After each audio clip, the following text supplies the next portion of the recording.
اعوذ باللہ من الشیطان الرجیم بسم اللہ الرحمن الرحیم رب اشرح لی صدری ویسر لی امری واحلل عقدۃ من لسانی یفقہوا قولی رب یسر ولا تعسر وتمم بالخیر۔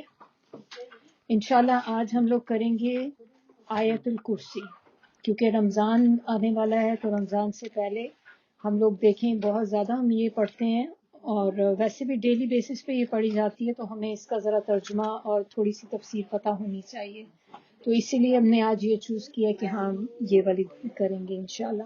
تو پہلے ہم لوگ ترجمے کے ساتھ شروع کرتے ہیں۔ اعوذ باللہ من الشیطان الرجیم بسم اللہ الرحمن الرحیم۔ سورہ بقرہ کی آیت نمبر 255 ہے آیت الکرسی۔ اللہ لا نہیں، الہ کوئی معبود، الا مگر، ہوا وہ، الحی ہمیشہ زندہ ہے، القیوم ہمیشہ رہنے والا ہے یا قائم رکھنے والا، لا نہیں، تأخذہ پکڑتی ہے اس کو، سنتن اونگ، و اور لا نہیں، نوم نیند، لہو لیے اس کے یا اسی کا ہے، ماں جو کچھ، فی میں، السماواتی آسمانوں، و اور ماں جو، فی میں، الارضی زمین، من کون ہے، ذا وہ، الذی جو، یشفع سفارش کرے، عندہ عندہ کا مطلب ہوتا ہے پاس، ہو اس کے، اللہ مگر، بِإِذْنِهِ بِإِذْنِ شروع میں با ہے تو اس کے معنی ہوں گے ساتھ، آگے کون سا ورڈ آ جاتا ہے، اذن اجازت کے، ہی اس کی، یعلم وہ جانتا ہے، ماں جو کچھ، بینا درمیان، ایدیہم ہاتھوں کے، آگے کیونکہ ایدی ہوگا ہاتھوں کے، پھر ہم بھی ہے نا ساتھ میں، تو ان کے، و اور ماں جو، خلفہم خلفہ کا مطلب ہوتا ہے پیچھے، ہم ان کے، و اور لا نہیں، یحیطون احاطہ کرنا ہوتا ہے اردو میں، یہ دیکھیں آپ اسی سے اس کو یاد رکھ سکتے ہیں، احاطہ کر سکتے ہیں، بشیء کسی چیز کا یا کچھ بھی، من سے، علمی ہی علم، اینڈ پہ ہی ہے ضمیر اس کے، اللہ مگر، بیما اس کے جو، شاء وہ چاہے، وسع حاوی ہے، وسعت سے ہوتا ہے نا جیسے بہت زیادہ وسعت ہونا، حاوی ہے، کرسی یوہو کرسی اس کی، السماواتی آسمانوں، و اور الارض زمین، و اور لا نہیں، یعودہ تھکاتی، حفظہما حفاظت، ان دونوں کی کس کی، آسمان اور زمین کی، و اور ہوا وہ، العلی برتر ہے، بلند مرتبہ ہے، العظیم جلیل القدر ہے۔ تو یہاں تک ہمارا ٹرانسلیشن ہوا، انشاءاللہ اب اس کی ہم تفسیر کی طرف آتے ہیں۔ بسم اللہ الرحمن الرحیم، رب اشرح لی صدری ویسر لی امری واحلل عقدۃ من لسانی یفقہوا قولی رب یسر ولا تعسر وتمم بالخیر۔ بہت امپورٹنٹ آیت ہے، کہنے کو ایک ہی آیت ہے لیکن اس کے اندر بہت کچھ ہے، اور اللہ تعالیٰ سے دعا ہے کہ اللہ تعالیٰ ہمیں اس کو احسن طریقے سے کرنے کی توفیق عطا کر دے، اور اللہ تعالیٰ ہمیں اس کو سمجھنے کی، اس پر عمل کرنے کی توفیق عطا کر دے۔ اب اس کا تھوڑا سا اب ہم ڈیٹیل دیکھتے ہیں۔ شروع ہی کس چیز سے ہو رہی ہے، اللہ۔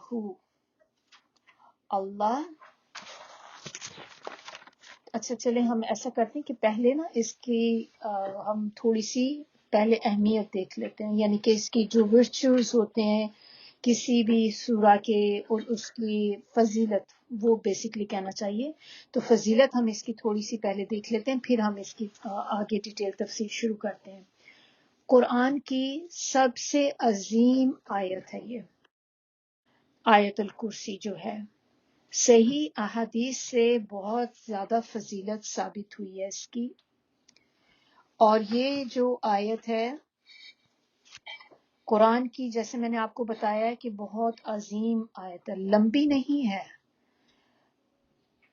بڑی آیت نہیں ہے، لیکن عظیم آیت ہے. اس کے پڑھنے سے رات کو، جیسے آپ کوئی رات کو جب اسے پڑھ کے سوتا ہے تو وہ شیطان سے محفوظ رہتا ہے پوری رات.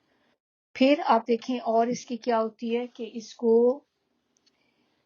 ہر نماز کے بعد پڑھنے کا کہا گیا کہ ہر نماز کے بعد آیت الکرسی پڑھیں. لیکن اس کو کیسے پڑھنا ہوتا ہے ہم نے، کہ جب آپ کی فرض نماز آپ نے پڑھی تو اس کے بعد آیت الکرسی پڑھیں، لیکن بات کیے بغیر.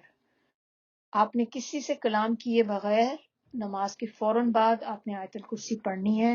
تو اس کے بارے میں کہتے ہیں کہ جو شخص بھی ہر فرض نماز کے بعد آیت الکرسی پڑھے گا تو کوئی چیز اس کو جنت میں جانے سے روک نہیں سکتی.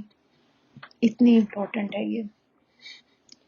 پھر یہ والی جو آیت ہے یہ اللہ تعالیٰ کی صفات، اس کی شان اور اس کی قدرت اور عظمت پہ مبنی نہایت ہی جامع آیت ہے. اس کی کچھ احادیث ہم اس میں دیکھ لیتے ہیں جس سے ہمیں اس کی امپورٹنس کا کچھ اور زیادہ اندازہ ہوگا. کہ ایک دفعہ ابو ہریرہ کہتے ہیں کہ آپ صلی اللہ علیہ وسلم نے مجھے صدقہ فطر کی حفاظت میں مقرر کیا. کوئی شخص آیا اور غلہ چوری کرنے لگا تو میں نے اس کو پکڑ لیا اور کہا کہ میں تجھے آپ صلی اللہ علیہ وسلم کے پاس لے کر جاؤں گا. تو وہ کہنے لگا کہ میں تو بہت محتاج ہوں، میں بہت تکلیف میں ہوں. تو چنانچہ مجھے اس پہ ترس آیا اور میں نے اس کو چھوڑ دیا. تو اگلے دن وہ جب صبح ہوئی تو آپ صلی اللہ علیہ وسلم نے ابو ہریرہ سے پوچھا کہ ابو ہریرہ آج تمہارے قیدی نے کیا کہا تھا؟ تو ابو ہریرہ نے کہا کہ میں نے جب اس طرح سے رات کو وہ چوری کر رہا تھا میں نے اس کو پکڑا تو اس نے مجھے کہا کہ میں محتاج ہوں اور میں اپنی عیالداری کا شکوہ اس نے کیا تو مجھے اس پہ رحم آ گیا اور میں نے اس کو چھوڑ دیا. آپ صلی اللہ علیہ وسلم نے کہا دھیان رکھنا وہ جھوٹا ہے، وہ پھر تمہارے پاس آئے گا. تو چنانچہ اگلی رات بھی ایسا ہی ہوا کہ وہ غلہ اٹھانے لگا تو ابو ہریرہ کہتے ہیں میں نے اس کو پکڑ لیا اور کہا کہ آج تو ضرور میں تمہیں نا آپ صلی اللہ علیہ وسلم کے پاس لے کے جاؤں گا. پھر وہ کہنے لگا کہ مجھے چھوڑ دو، میں محتاج ہوں، میں آئندہ نہیں آؤں گا. پھر صبح آپ صلی اللہ علیہ وسلم نے پوچھا کہ تمہارے قیدی نے کیا کہا تھا؟ تو میں نے پھر سے وہی بات بتا دی ابو ہریرہ نے جو ہوا تھا کہ اس طرح سے میں نے اس کو پکڑا اور اس نے مجھے پھر سے وہی محتاجی کا کہا، مجھے ترس آ گیا تو میں نے چھوڑ دیا. تو نبی صلی اللہ علیہ وسلم نے کہا کہ وہ جھوٹا ہے اور وہ دوبارہ پھر آئے گا. تیسری رات بھی ایسی ہوا کہ تیسری رات ابو ہریرہ کہتے کہ میں پھر طاق میں بیٹھ گیا، انتظار کرتا رہا اس کا. وہ پھر آیا اور غلہ سمیٹنے لگا. تو جب میں نے اس کو پکڑ لیا تو کہنے لگا مجھے چھوڑ دو، میں آپ کو کچھ کلمات سکھاتا ہوں. تو اس نے پھر بتایا کہ جب تم سونے لگو تو آیت الکرسی پڑھ لیا کرو، اللہ کی طرف سے ایک فرشتہ تمہارا نگہبان ہوگا اور صبح تک شیطان آپ کے قریب نہیں آئے گا. تو چنانچہ میں نے اس کو چھوڑ دیا. پھر اگلی صبح آپ صلی اللہ علیہ وسلم نے پوچھا تو جو ابو ہریرہ تھے انہوں نے وہ تمام واقعہ بتا دیا. تو انہوں نے کہا، نبی صلی اللہ علیہ وسلم نے ابو ہریرہ سے کہا کہ تم جانتے ہو کہ وہ کون تھا؟ تو انہوں نے بتایا، نبی صلی اللہ علیہ وسلم نے اس کو کہا کہ وہ شیطان تھا جو تمہارے پاس آ رہا تھا 3 راتوں سے. وہ جھوٹا ہے لیکن جو بات اس نے تمہیں بتائی ہے وہ حق ہے، کہ یعنی کہ بات بالکل صحیح ہے کہ آپ آیت الکرسی رات کو پڑھ لیں تو آپ کے پاس شیطان آ نہیں سکتا. پھر اسی طرح ایک اور حدیث ہے کہ ابو ہریرہ سے ہی ہے، وہ فرماتے ہیں کہ آپ صلی اللہ علیہ وسلم نے بتایا ہر چیز کی ایک کوہان ہوتی ہے. قرآن کی جو کوہان ہے یا ہمپ ہے وہ سورہ بقرہ ہے اور اس میں جو ایک آیت ہے وہ سب آیتوں کی سردار ہے اور وہ آیت ہے آیت الکرسی. اس آیت کی عظمت جو ہے وہ یہ ہے کہ اس میں نمبر 1 چیز تو یہ کہ اللہ کی تحمید اور تقدیس بیان کرتی ہے یہ آیت. دوسری چیز اس کے اندر کیا ہے کہ یہ شرک کی سب اقسام کی جڑ کاٹ کے رکھ دیتی ہے.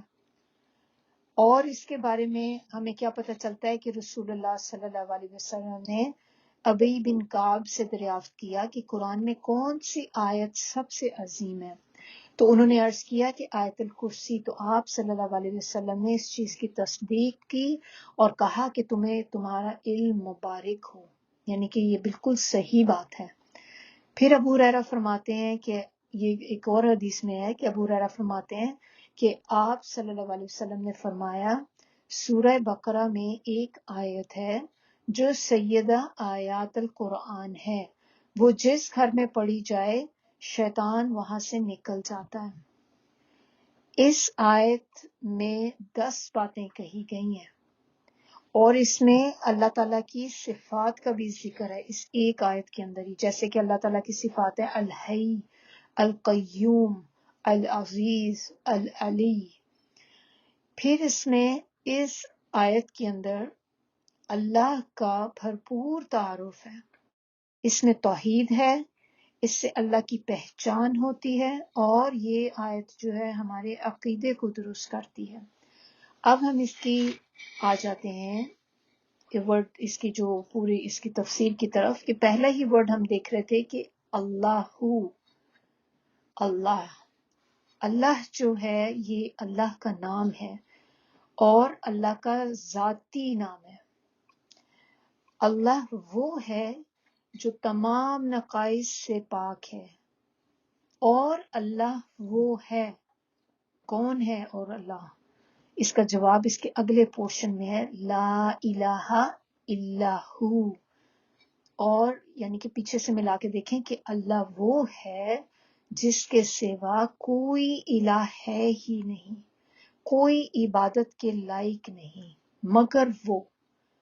اب یہاں پہ انسان سوچ سکتا ہے کہ کیوں کریں اللہ کی عبادت، کیوں کسی اور کو الہ نہ بنائیں، کیوں ہم جو ہے صرف اللہ کے لیے ہی کریں. تو اس کا جو جواب ہے وہ اگلے پارٹ میں اللہ تعالیٰ خود ہی بتاتے جا رہے ہیں. اس لیے کوئی عبادت کے لائق نہیں کیونکہ اللہ جو ہے وہ الحی ہے. اللہ تعالیٰ ہمیشہ زندہ رہنے والا ہے. حی کا مطلب ہوتا ہے زندگی سے ہے یہ ورڈ، تو ہمیشہ زندہ رہنے والا ہے، باقی رہنے والا ہے. وہ موت سے بالا تر ہے، یعنی کہ اس کو کبھی موت نہیں آتی. اگلا اس کا جو ہے القیوم، یوزلی اس کو اکٹھا ہی پڑھا جاتا ہے الحی القیوم. قیوم جو ہے اس کے کیا معنی ہوتے ہیں؟ قائم ہے، سسٹینر، وہ جو خود قائم رہ کر دوسروں کو قائم رکھتا ہے اور سنبھالتا ہے. اللہ کی خاص صفت ہے جس میں کوئی مخلوق شریک نہیں ہو سکتی. اسی لیے کسی انسان کو قیوم کہنا جائز نہیں. جیسے نام وغیرہ رکھ لیتے ہیں نا، تو قیوم کسی کو کہہ نہیں سکتے، اللہ ہی کے لیے ہے یہ خالص.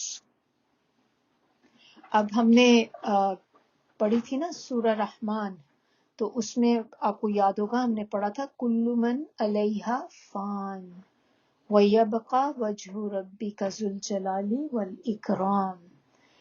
کیا تھا اس میں کہ ہر چیز کو فنا ہے، ہر چیز جو اس دنیا کی ہے فنا ہو جائے گی، چاہے وہ بے جان چیز ہے چاہے جاندار چیز ہے. کافی ڈیٹیل میں ہم نے اس کو کیا تھا کہ ہر چیز کو موت ہے، ہر چیز فنا ہو جائے گی. باقی کیا رہ جائے گا؟ وَيَبْقَى، اور باقی بچے گا وجہ، ذات، ربی کا، تیرے رب کی، جو ذوالجلال والاکرام. تو وہی یہاں پہ معنی الحی القیوم. اسی میں دیکھیں کہ پوری کائنات کا انتظام جو ہے وہ اللہ تعالیٰ کی اسی صفت کے ساتھ ہی دیکھیں ہوتا ہے کہ اللہ تعالیٰ قیوم ہے، قائم ہے، اور اس نے ہر چیز کو قائم رکھا ہوا ہے، ہر چیز کا انتظام سنبھالا ہوا ہے. اللہ کو کسی کی ضرورت نہیں، کسی سہارے کی ضرورت نہیں، لیکن سب اللہ کا سہارا لیے ہوئے ہیں. اسی طرح آپ لوگوں کو یاد ہوگا کہ نبی صلی اللہ علیہ وسلم کی جو مسنون دعائیں ہیں صبح اور شام کی دعائیں اگر جو پڑھتا ہے تو ان کو پتا ہوگا کہ اس میں دعا ہم لوگ پڑھتے ہیں یا حی یا قیوم برحمتک استغیث، یہ پوری دعا اس میں لکھی ہوئی ہے مسنون دعا میں، تو ہم لوگ اس کو صبح بھی پڑھتے ہیں اور شام کو بھی پڑھتے ہیں ان دعا کو۔ پھر اس کے اچھا ایک اور امپورٹنٹ چیز اس کے بارے میں، الحی القیوم، یہ چیز کے بارے میں کہتے ہیں کہ یہ نا اسم اعظم ہے۔ اسم اعظم کیا ہوتا ہے؟ بہت بڑا اسم جس کو اللہ کا بہت بڑا نام، کوئی ایسا نام کہ جس کے ساتھ آپ اللہ سے جو دعا کریں وہ قبول ہوتی ہے۔ اس کا ہمیں کیسے پتہ چلتا ہے کہ ایک اس کے بارے میں کہتے ہیں کہ اسم اعظم جس نام کی برکت سے جو دعا مانگی جائے اللہ تعالیٰ قبول فرماتے ہیں، اور اس کے بارے میں بتایا جاتا ہے کہ یہ 3 صورتوں کے اندر ہے، یعنی کہ نبی صلی اللہ علیہ وسلم نے بتایا تھا کہ 3 صورتوں کے اندر اسم اعظم ہے، اور انہوں نے بس نام بتائے صورتوں کے، آگے ایکچوئل بتایا نہیں کہ وہ کیا چیز ہے۔ سورہ بقرہ نمبر 1 امپورٹنٹ، اگر آپ لوگ لکھنا چاہیں تو نمبر 1 چیز سورہ بقرہ، نمبر 2 سورہ آل عمران، نمبر 3 سورہ طٰہٰ۔ تو جب علماء نے علماء نے جب ان تینوں صورتوں کو دیکھا کہ کون سی چیز ایسی ہے جو ان تینوں صورتوں کے اندر کامن ہے، کیا چیز تینوں میں پائی جاتی، تو انہیں یہ پتا چلا کہ یہ حی القیوم جو ہے یہ چیز ہے جو ان تینوں صورتوں کے اندر پائی جاتی۔ تو اس سے پھر پتا چلا کہ اچھا وہ اسم اعظم جس کا نبی صلی اللہ علیہ وسلم کہہ رہے تھے وہ الحی القیوم ہے۔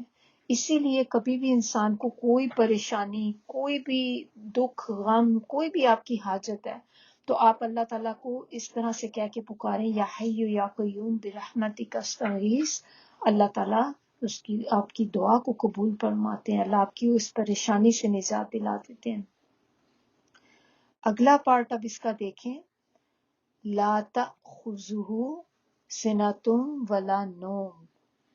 اب ہم نے دیکھا کہ یہ تو ہم نے دیکھ لیا کہ اللہ تعالیٰ حی بھی ہے، قیوم بھی ہے، اور کیا خاصیت اللہ تعالیٰ کی، ایک بہت بڑی خاصیت کہ اللہ کو نہ تو اونگ آتی ہے اور نہ ہی نیند، لمحے بھر کے لیے بھی اللہ جو ہے غافل نہیں ہوتا۔ سنتن جو ہے نا اس کا معنی ہوتا ہے اونگ آ جانا، اور یہ کیا کب ہوتی ہے؟ اونگ کب آتی ہے؟ جب انسان بہت زیادہ سلیپی ہوتا ہے، تو ایکچوئل آپ ابھی سو نہیں رہے ہوتے لیکن یہ سونے سے پہلے کا ٹائم ہوتا ہے کہ جب آپ پہ نیند کا غلبہ ہوتا ہے تو آپ پراپر نیند میں بھی نہیں گئے ہوئے لیکن آپ بیٹھے بیٹھے جیسے انسان سونے لگ جاتا ہے۔ نوم جو ہے وہ مکمل نیند ہوتی ہے۔ تو جب ہم اللہ تعالیٰ کے لیے کہتے ہیں کہ اللہ تعالیٰ کو نہ اونگ آتی ہے نہ نیند آتی ہے، تو ہمارے ساتھ تو یہ ایک ہے انسانوں کے ساتھ کہ ہمیں اونگ بھی آتی ہے نیند بھی آتی ہے۔ تو جب انسان کو اونگ آتی تو اس وقت کیا ہوتا ہے؟ کبھی آپ نے دیکھا کہ ہمیں بھی جب اونگ آ رہی ہوتی ہے، نیند آتی بہت شدید، آپ بیٹھے ہوتے ہیں، بیٹھے بیٹھے ہی آپ کا جس بندے کو نیند آنے لگتی ہے تو اس کا کیا ہوتا ہے؟ ایک دم سے سر نیچے جھک جاتا ہے، سر ایسے جھک جاتا ہے اور تھوڑی دیر کے لیے آنکھیں بند ہو جاتی ہیں، اور وہ کچھ کپل سیکنڈز کے لیے ہی آپ کہہ لیں کہ وہ بندہ جو ہوتا ہے ایک دم سے اس کو اپنے ارد گرد کی خبر نہیں رہتی۔ اسی طرح اگر آپ کھڑے ہوں، کھڑے کھڑے بندے کو اونگ آ جائے تو کیا ہوتا ہے کہ بندہ گر جاتا ہے۔ کم از کم چلیں پلک جھپکنے کے لیے ٹائم کے لیے ہی صحیح، لیکن انسان کی تھوڑی دیر کے لیے توجہ ہٹ جاتی ہے اس چیز سے جو وہ کر رہا ہوتا ہے۔ نماز میں کبھی ہوتا ہے، بعض اوقات آپ بہت زیادہ تھکے ہوئے ہوں تو جب آپ نماز پڑھ رہے ہوتے ہیں تو اس میں بھی کیا ہوتا ہے کہ آپ کو جب نماز میں بیٹھے بیٹھے یا کھڑے ہیں آپ، تو آپ کو یہی نہیں سمجھ آ رہی تھی میں پڑھ کیا رہا ہوں اندر، یا کیا پڑھ رہی ہوں میں، تو آپ کچھ کا کچھ پڑھنا شروع کر دیتے ہیں۔ قرآن اگر آپ پڑھ رہے ہیں تو آپ دیکھیں کہ آپ کے الفاظ ہی نہیں نکل رہے ہوتے۔ تو یہ ہوتا ہے کہ جب انسان کو اونگ آتی ہے تو انسان کو خود بھی اپنا پتہ نہیں چل رہا ہوتا کر کیا رہا ہے۔ تو اللہ تعالیٰ کا یہاں پہ بتانے کا مقصد کیا ہے کہ اللہ وہ ہے جس کو اونگ بھی نہیں آتی ذرا سی دیر کے لیے، نیند تو بہت دور کی بات ہے، اونگ بھی نہیں آتی۔ اچھا، جو میں نے آپ کو شروع میں آپ کو بھی جب سٹارٹ ہی کیا تھا نا کہ اللہ لا الہ الا ہو، اس میں تھوڑا سا میں نے آپ کو مطلب بتانا بھول گئی، تھوڑا سا مجھے اس میں ایڈ کرنا ہے کہ ہو سکتا ہے آپ میں سے بہت سے لوگوں کو یہ نہ پتا ہو کہ الہہ کے معنی کیا ہوتے ہیں، تو وہ مجھے تھوڑا سا ایک تھا کہ میں اس کو تھوڑی سی ایکسپلین کر دوں، کیونکہ ہم نے کہا نا کہ نہیں کوئی عبادت کے لائق مگر وہ، تو الہہ کا تھوڑا سا ہم اس کے دیکھ لیتے ہیں کہ الہہ کی یہ بھی امپورٹنٹ چیز ہے، تو اگر آپ لوگ اس کو لکھنا چاہیں، نمبر 1 چیز الہہ کے اندر کیا آتی ہے؟ وہ ذات جس کے ہونے سے سکون ملے اور اس کی دوری سے بے چینی ہو جائے، یعنی کہ جب آپ اس کے بارے میں سوچیں کہ اس کو سوچنے سے ہی آپ کو سکون ملے، آپ کی زندگی میں اگر آپ کا اللہ کے ساتھ کنیکشن ہے تو آپ دیکھیں کہ انسان کو سکون ملتا ہے اس چیز سے، اور اس کی دوری جب انسان کو ہوتی ہے تو اس سے انسان کے اندر بے چینی آ جائے۔ دوسری چیز اس میں آپ دیکھیں کہ الہہ کے اندر کیا آتی ہے کہ وہ ذات جس سے انسان حیران رہ جائے، حیران ہو جائے انسان کہ اللہ تعالیٰ کی ذات سے کیسے انسان جو ہوتا ہے حیران ہو جاتا ہے جب آپ اللہ تعالیٰ کی قدرتوں کو دیکھتے ہیں، جب آپ اللہ تعالیٰ کی نشانیوں کو دیکھتے ہیں، آپ کو پتہ چلتا ہے کہ باہر سورج کو آپ دیکھتے ہیں، آپ دیکھتے ہیں کہ کس طرح سے ساری چیزیں کام کر رہی ہیں، ہر چیز اللہ کے حکم سے چل رہی اور ہر چیز ایک ٹائم پہ چل رہی ہے، کوئی چیز آپ دیکھیں کبھی وقت سے ادھر ادھر نہیں ہوتی۔ تو یہ ساری چیزیں جو ہیں یہ انسان کو حیران کر دیتی ہیں کہ اللہ کی قدرت۔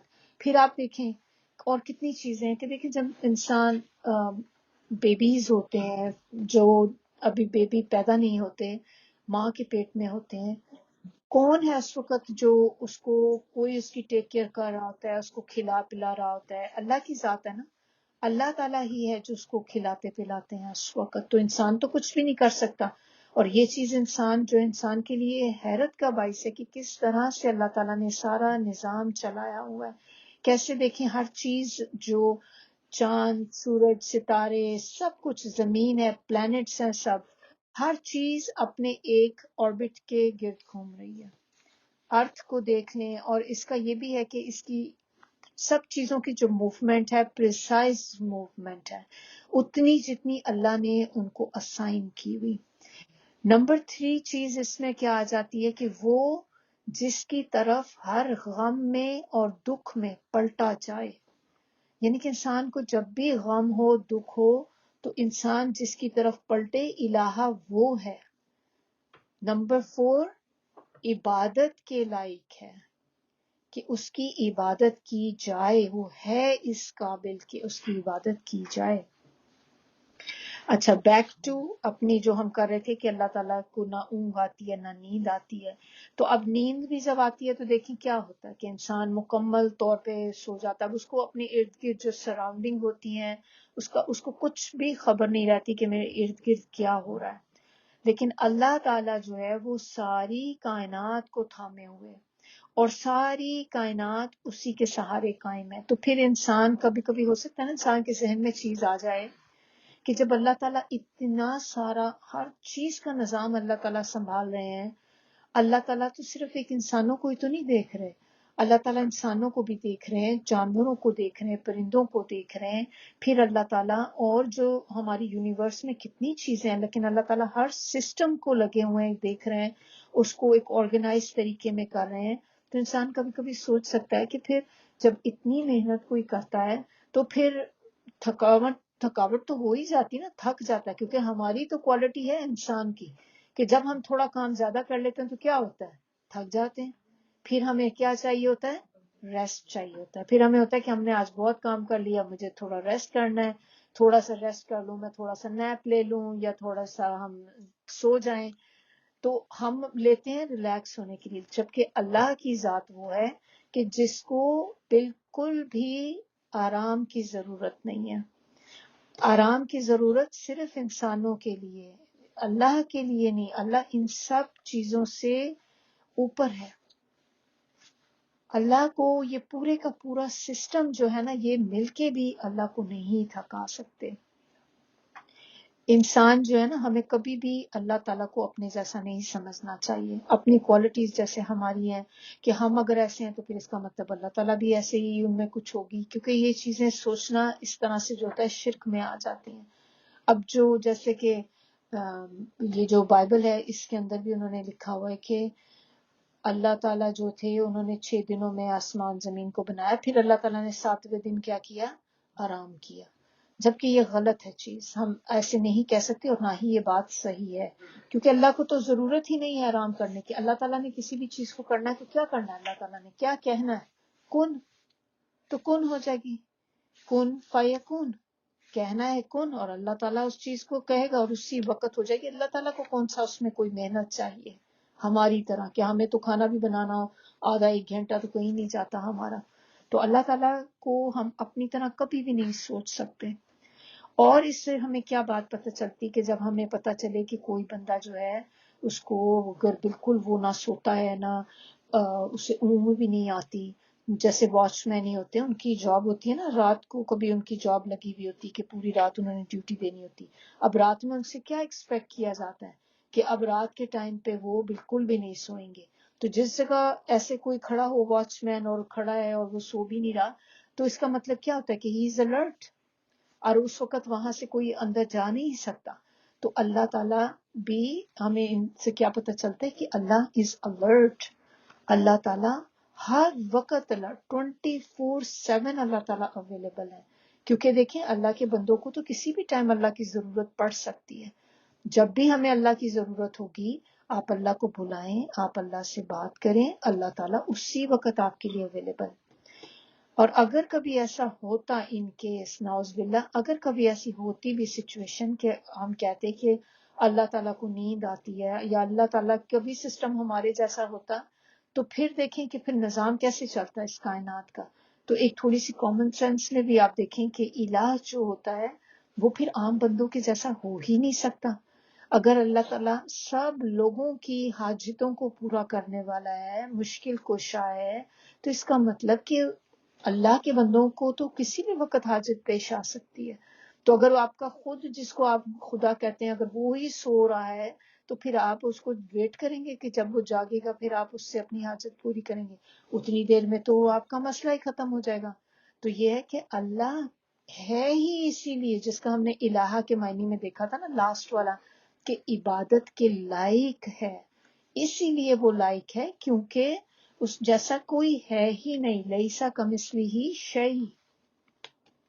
اور نہ اسے نیند آتی نہ اونگ آتی ہے، جبکہ انسانوں کے ساتھ بالکل بھی ایسا نہیں ہے. اگلا پارٹ میں اللہ تعالیٰ بتا رہے ہیں لہو ما فی السماوات و ما فی الارض، جو کچھ آسمانوں اور زمینوں میں ہے سب اسی کی ملکیت ہے.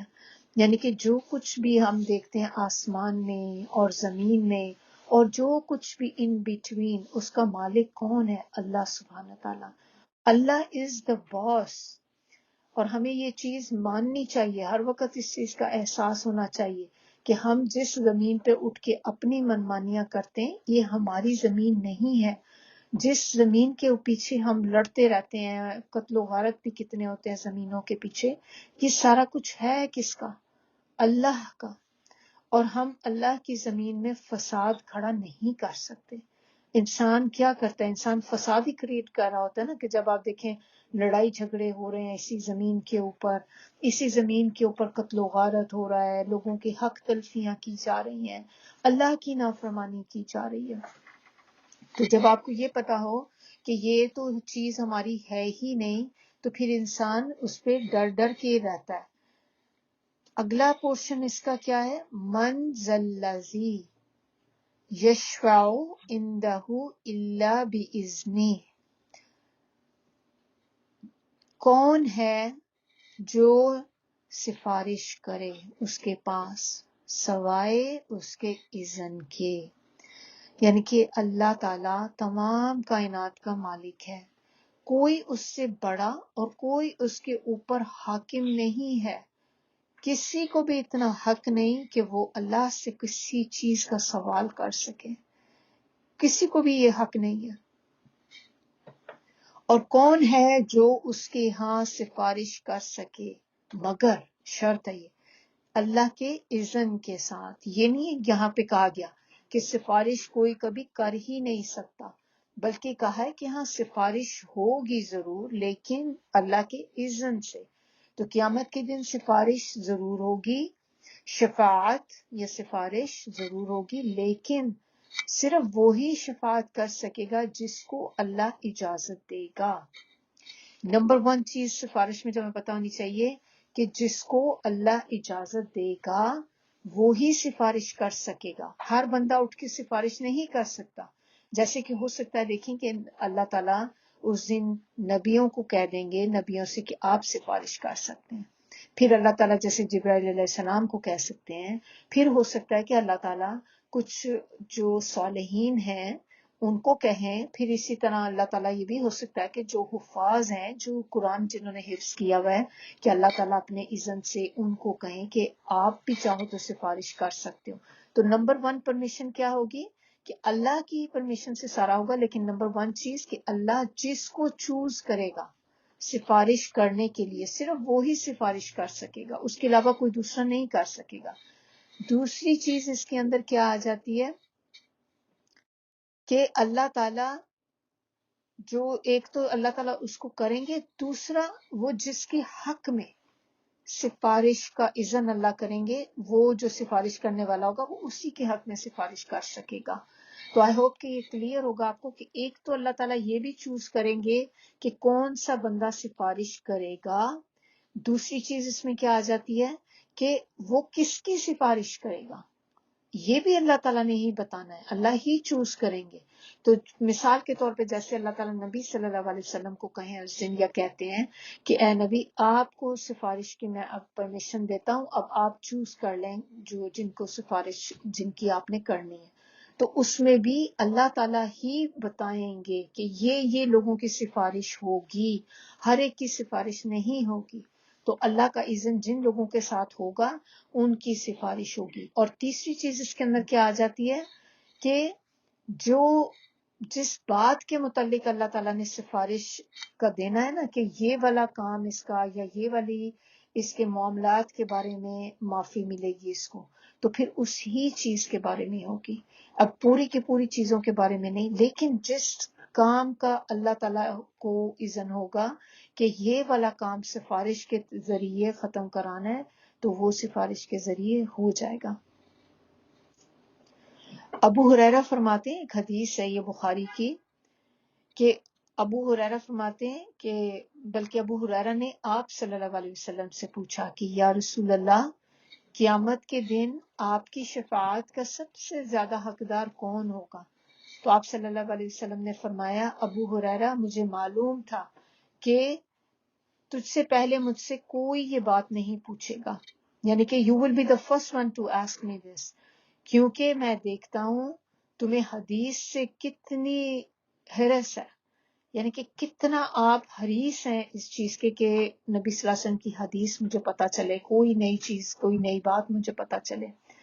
تو نبی صلی اللہ علیہ وسلم نے کہا سنو، میری شفاعت کا سب سے زیادہ حقدار وہ ہوگا جس نے سچے دل سے لا الہ الا اللہ کہا ہو.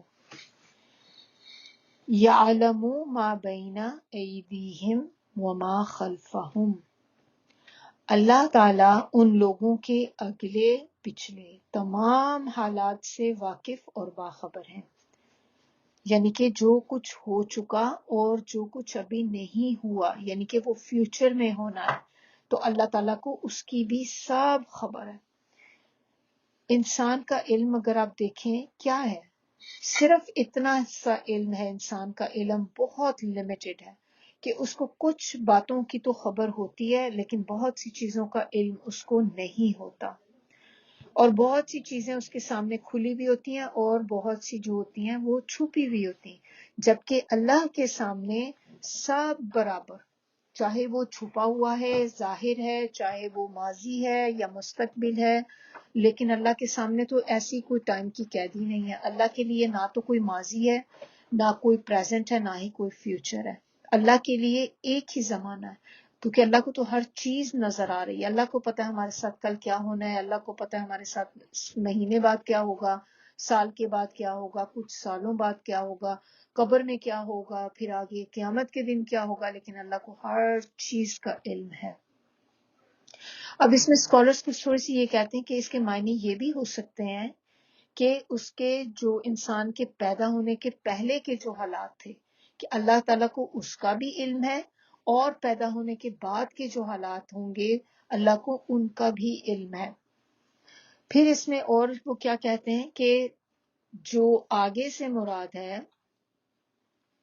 اس کے معنی یہ ہو سکتے ہیں کہ جیسے وہ معاملات جو انسان کے لیے کھلے ہوئے ہیں، اوپن بک کی طرح، جو تو اس کو نظر آ رہے ہیں، اس کے سامنے ہیں، اور پیچھے سے مراد یہ ہے چھپے ہوئے واقعات اور حالات جس کا انسان کو نہیں پتا، جو چھپے ہوئے ہیں، اس کے سامنے اوپن نہیں ہے۔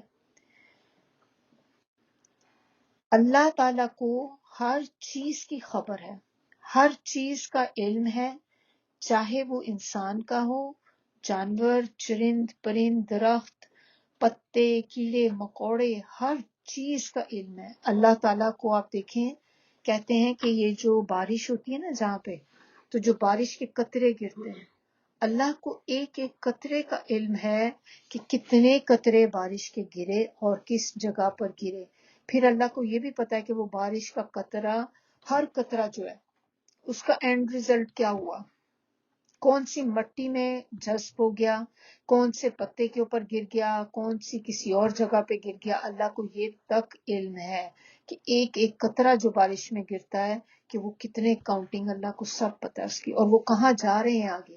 پانی ہے، ہمیں تو نہیں اب پتہ، ہماری بارش ہوتی ہے پانی کہاں ہے، ہمیں پتہ ہے نیچے اس میں جو ہوتے ہیں پائپس میں چلا جاتا ہے، نیچے زمین کے اندر چلا جاتا ہے، سوک ہو جاتا ہے، زمین جو ہوتی سوک ہو جاتی ہے، اس سے ابزارب ہو جاتا ہے پانی اس میں سارا۔ لیکن اللہ کو یہ بھی پتا ہے کہ ابزارب ہو کے وہ پانی کہاں جائے گا، کس کی آگے جا کے کس پودے کے لیے جائے گا۔ اسی طرح درختوں کے پتے آپ دیکھ لیں، ہم سب کے گھروں میں پلانٹس ہوتے ہیں، ہمارے لیے اپنے ایک پودے کے پلانٹ جو ہیں وہ جو لیفز ہوتے ہیں ان کو بھی کاؤنٹ کرنا بڑا مشکل ہے کہ ہمیں تو لگے کہ یہ ہم تو نہیں کر سکتے، بہت زیادہ ہے۔ اللہ تعالیٰ کو درختوں پہ جو پتے لگے ہیں اللہ کو ان کا بھی علم ہے، ایک ایک پتے کا۔ پھر جب فال آتی ہے تو آپ دیکھیں کہ پتے گرنے شروع ہو جاتے ہیں، تو اللہ تعالیٰ کو یہ بھی پتا ہوتا ہے کہ کتنے پتے کس درخت سے اترے اور پھر وہ کہاں گئے، اڑتے اڑتے کہیں چلے گئے، کہاں پہ اینڈ جا کے ریزلٹ ہوا، کس کی خوراک بنے، کسی جانور نے کھا لیا اس کو، اور یا یہ کہ وہ پتے جو ہیں کہیں مٹی میں دفن ہو گئے، کچھ ہوا، جو بھی اینڈ ریزلٹ ان کا ہوا اللہ کو پتا ہے، ہر چیز کا علم ہے اللہ تعالیٰ کو۔ وَلَا يُحِيطُونَ بِشَيْءٍ مِّنْ عِلْمِهِ إِلَّا بِمَا شَاءَ، اور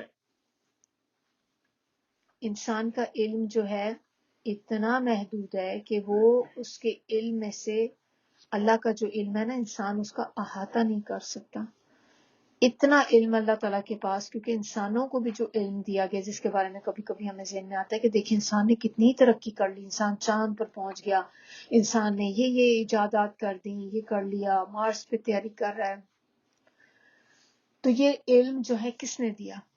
اللہ نے دیا۔ انسان کی تو کوئی قدرت نہیں تھی، اللہ نے انسان کو علم دیا تاکہ وہ ایکسپلور کرے اس دنیا کو۔ اور ایکسپلور کرنے کا مطلب یہ نہیں ہے کہ آپ اپنا نام بنانے کے لیے ایکسپلور کر رہے ہیں، ایکسپلور اس لیے کر رہے ہیں تاکہ اس میں غور و فکر کریں کہ یہ جو سارا نظام کائنات کا ہے یہ چل کیسے رہا ہے۔ انسان کو جو اللہ تعالیٰ علم دیتے ہیں نا وہ اتنا ہی صرف دیتے ہیں جتنی ریکوائرمنٹ ہوتی ہے، جتنا اللہ کا اذن ہوتا ہے کہ بس انسان کو اتنا علم دینا ہے، اس سے زیادہ نہیں دینا۔ تو باقی چیزیں انسان کے لیے فور دیٹ ٹائم بینگ آپ دیکھیں کہ وہ ایک اس کی نظروں سے اوجھل ہو جاتی ہیں، کیونکہ اس کو وہ یہ بھی نہیں پتا ہوتا کہ اور کتنی اسپیشیز ہیں۔ جیسے سمندر میں اللہ تعالیٰ ہر دفعہ جتنی کا ارادہ کرتے ہیں تو انسان کو اتنی نئی انفارمیشن مل جاتی ہے۔ جیسے ہم کہتے ہیں نا کہ نئی ڈسکوری ہوئی ہے، اب ہمیں ایک اور اسپیشیز پتہ چل گئی ہیں سمندر میں ہے، اور وہ اس طرح کی فش ہے یا یہ ہے۔ تو بات یہ ہے کہ وہ اللہ تعالیٰ نے جتنا علم کسی کو دینا ہے بس اتنا ہی اللہ تعالیٰ اس ٹائم پہ اسے دیتے ہیں، پھر آگے جب جا کے ضرورت ہوتی ہے تو اللہ تعالیٰ اسی کے حساب سے انسان کا علم بڑھاتے جاتے ہیں۔ تو کیا پھر اینڈ پہ اس کے کیا ہوا کہ انسان اور تمام مخلوقات اللہ کے علم کا احاطہ نہیں کر سکتے مگر جتنا اللہ تعالیٰ خود عطا کر دے. یعنی کہ جتنی اللہ تعالیٰ کسی کو توفیق دے دے وہ اتنا ہی جان سکتا ہے، اس سے زیادہ آپ کچھ بھی نہیں جان سکتے چاہے آپ جتنی سر توڑ کوشش کر لیں. وسیع کرسیہ السماوات والارض. اب یہاں پہ کیا ہے کہ اس کی کرسی آسمانوں اور زمین پہ چھائی ہوئی ہے. اس کی ایک حدیث ہم لوگ دیکھ لیتے ہیں، اس سے آپ کو تھوڑا سا اندازہ ہو جائے گا کہ کرسی جو ہوتی ہے وہ کیا چیز ہے. تو ابو ذر غفاری کہتے ہیں کہ انہوں نے آپ صلی اللہ علیہ وسلم سے ایک دفعہ پوچھا کہ یا رسول اللہ کرسی کیا ہے اور کیسی ہے؟ آپ صلی اللہ علیہ وسلم نے فرمایا قسم ہے اس ذات کی جس کے ہاتھ میں میری جان ہے کہ 7 آسمان اور 7 زمینوں کی مثال کرسی کے مقابلے میں ایسی ہے جیسے ایک بڑے میدان میں کوئی انگوٹھی اگر پھینک دی جائے. اور ایک اور حدیث میں یہ میدان کی جگہ پہ صحرا کا ورڈ بھی یوز کیا گیا کہ یعنی کہ یہ مثال آسمان اور زمین کے آگے کرسی کی وہ ہے کہ جیسے ایک انگوٹھی آپ لے کر اور اس کو آپ ڈیزرٹ میں پھینک دیں. اتنی چھوٹی جو دنیا ہے، آسمان اور زمین اتنے چھوٹے اللہ کی کرسی کے آگے. پھر کہتے ہیں کہ اللہ کی کرسی جو ہے وہ رحمان کے قدموں کی جگہ ہے. عرش جو ہے وہ کرسی سے بھی بہت بڑا ہے. ایک اور حدیث میں بھی آتا ہے کہ عرش کے سامنے کرسی کی مثال ایسی ہی ہے کہ جیسے ایک بڑے میدان میں ایک انگوٹھی. یعنی کہ پہلے آپ کو میں نے کیا بتایا تھا کہ آسمان اور زمین کے سامنے کرسی کی مثال ایسی ہے جیسے صحرا میں انگوٹھی. اب عرش کے سامنے کرسی کی مثال ایسی ہے کہ جیسے صحرا میں یا کسی فلیٹ جگہ پہ رنگ ایک پھینک دی جائے. وَلَا يَئُودُهُ حِفْظُهُمَا، اور نہیں تھکاتی اس کو ان دونوں کی حفاظت. کن دونوں کی حفاظت؟ جو ہم نے دیکھی تھی نا بات، لہو ما فی السماوات و ما فی الارض، جو کچھ آسمان اور زمین پہ ہے کہ اللہ تعالیٰ کو ان سب کی اور جو کچھ ان کے درمیان ہے یہ چیزیں اللہ کو تھکاتی نہیں ہیں بالکل بھی. یعنی وہ مسلسل حفاظت کر رہا ہے مگر یہ چیز اسے بالکل بھی نہیں تھکاتی. اور وہ یہ کام ابھی سے ہی نہیں کر رہا کہ ابھی شروع کیا، بلکہ اس کائنات سے بھی پہلے سے اللہ تعالیٰ یہ کام کرتے چلے آ رہے ہیں. وَهُوَ الْعَلِيُّ الْعَظِيمُ. اسی طرح دیکھیں سٹارٹ بھی ایسے ہی ہو رہی تھی اس پہ شروع میں، اور ابھی بھی دیکھیں اور وہ عالی شان ہے. العلی کہتے ہیں عالی شان، اور العظیم، العظیم کیا ہے؟ عظیم الشان، کہ وہ عالی شان بھی ہے عظیم الشان بھی ہے. اللہ تعالی ہر چیز سے بلند بالا ہے، برتر ہے، عالی رتبہ ہے، جلیل القدر ہے. یہاں پر ہماری آیت الکرسی کی تفسیر مکمل ہوئی. تھوڑی سی کچھ آپ سے میں ایک اور بھی بات اس میں شیئر کرنا چاہ رہی تھی کہ آیت الکرسی چونکہ بہت امپورٹنٹ ہے اور ہم نے اس کو دیکھا کہ ہمیں اس کو روزانہ اس کو پڑھنا ہے سونے سے پہلے، پھر ہم نے اس کو پڑھنا ہے آپ نے ہر نماز، فرض نماز کے بعد. اس کے علاوہ وہ ہے جو میں آپ کو بھی بتانے لگی ہوں، ہے تو سورہ بقرہ کی، لیکن چونکہ اس کے اندر آیت الکرسی بھی آتی ہے تو اسی لیے مجھے ہوا کہ میں آج اسی کے ساتھ ہی شیئر کر لوں کہ نبی صلی اللہ علیہ وسلم نے بتایا کہ سورہ بقرہ کے اندر 10 آیات ایسی ہیں کہ جو ان کو پڑھ لے، یہ 10 آیات جو ہیں جو ان کو پڑھ لے گا تو کیا ہوگا، بینیفٹس اس کے کیا ہوں گے کہ شیطان ول ناٹ انٹر وہ گھر.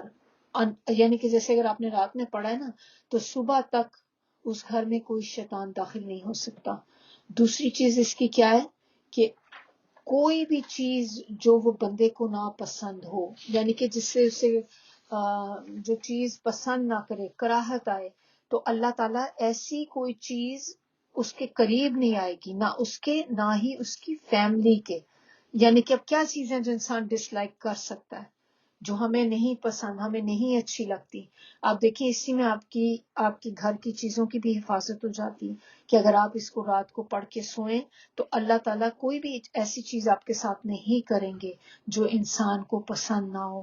تو اس رات کم از کم آپ کے گھر کی حفاظت اللہ تعالیٰ فرماتے ہیں. تو آپ ڈیلی اگر پڑھنے کی عادت بنا لیں تو اللہ تعالیٰ ڈیلی آپ کے گھر کی، آپ کے گھر والوں کی بھی، کیونکہ اس میں جو لکھا ہے یہاں پہ کہ وہ جو بندے کو ناپسند ہو اور اس کی فیملی کو بھی، تو سب کے لیے یہ کوالیفائی کر جاتی ہے.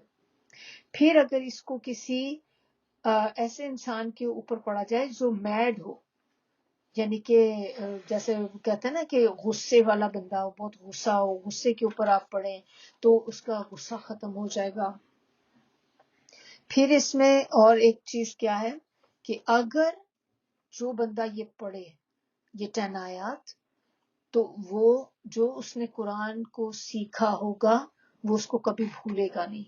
تو مجھے تھا کہ میں آپ لوگوں کے ساتھ یہ شیئر کروں کیونکہ مجھے یہ بہت انٹرسٹنگ لگی چیزیں کہ یہ ہمیں اتنے بینیفٹ ہیں اس کے. تو یہ سنن دارمی کی ہے جو حدیث ہے ہمیں. اب میں آپ کو آیات بتا دیتی ہوں کہ یہ 10 آیات جو سورہ بقرہ کی ہیں یہ کون کون سی آیات ہیں. اس میں ایک تو شروع کی 4 آیات آ جاتی ہیں، بالکل بگننگ سورہ بقرہ جیسے شروع ہوتی ہے نا، شروع کی 4. پھر اس کے بعد اس میں آئے گی 5ویں جو آیت ہے آیت الکرسی.